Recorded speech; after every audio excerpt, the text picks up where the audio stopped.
Ladies and gentlemen, bro, I'd like to take a moment to salute David Benavidez for standing on business.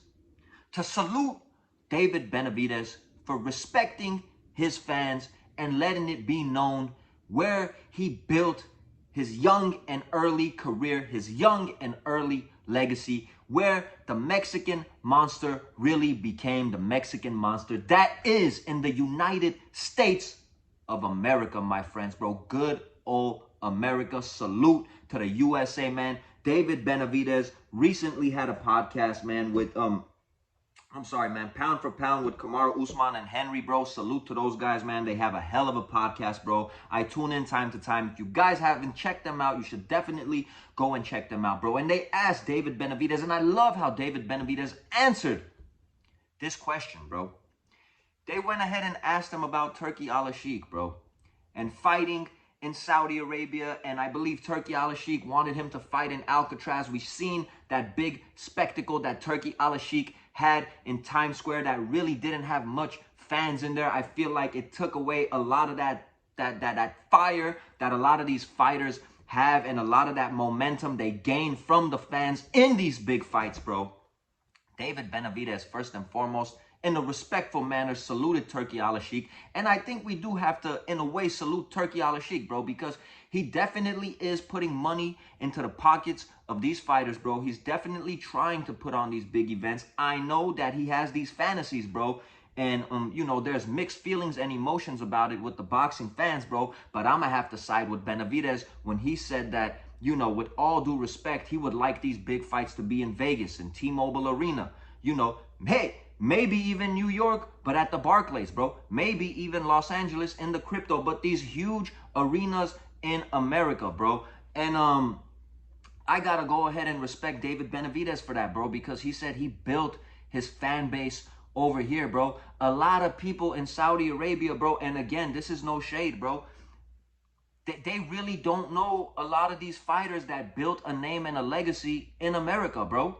You know what I mean? It doesn't matter if it's a Mexican background, a Cuban background, an American background, whatever it is, bro. We all know how big boxing is in America. I get it. It's an international sport, bro. You know how huge it is in the UK, Australia, putting on these big events. Jaime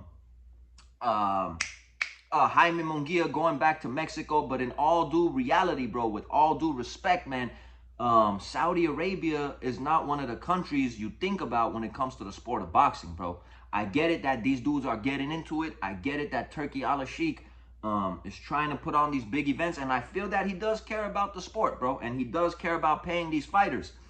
But a huge fight with David Benavidez, man, I truly, man, just me being from LA, being from America, USA, bro, I would rather have that fight be here in the States, bro, in Las Vegas, man, where all the huge fights happen, bro. It's something different for the people over here, bro, that's been following this sport. And boxing is one of those sports that it is a cult, it is international, bro, but everywhere you go, it is kind of a cult following, bro, even with the fans, my bro.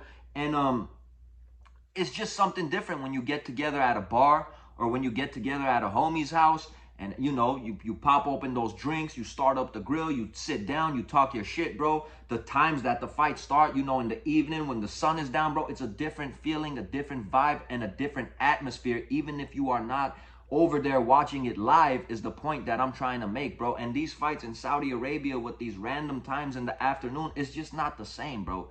It's not the same with us being used to watching these huge events in the evenings, point blank, period. I gotta salute David Benavidez for standing on business. I gotta salute David Benavidez for being respectful with the way that he answered the question, bro. And I gotta salute David Benavidez, the Mexican monster, for putting his fans first, bro, at the end of the day, man. And it's time that even people that hate on David Benavidez, they need to put respect on this man's name, bro. I mean, David Lemieux, not a pushover, bro. I mean, I feel like that was a big win for David Benavidez, bro. Caleb Plant, Andrade, Gvozdyk, David Morrell. I feel like, man, David Benavidez has been on a good run, bro. And I do feel like he is an avoided fighter at the end of the day, man.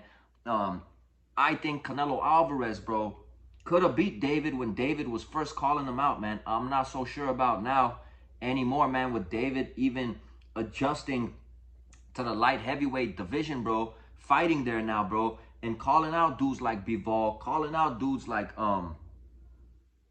Benavidez. I'm sorry, bro. I just had a brain freeze. You got to start putting respect on this dude's name, bro. I like how Benavidez has been moving, bro. I like how he answered this question. And it is worthy of a video, man, because a lot of times, man, whether we want to admit it or not, some of these dudes make a certain amount of money, get a certain amount of fame, and they forget, like, the fans and people that support the sport are a big reason that they're in the position that they're in, bro. So David coming out and answering this question respectfully, bro, making sure to give props and respects to his fans, I gotta salute that, man. I gotta salute that. And David Benavidez, bro, anybody he steps into the ring with, bro, I'm not gonna say he's gonna go in there and beat Bivol or better BF, but could he? Absolutely, bro. It's your boy Armin with Real Talk. Catch you on the next one. Salute to the Mexican Monster.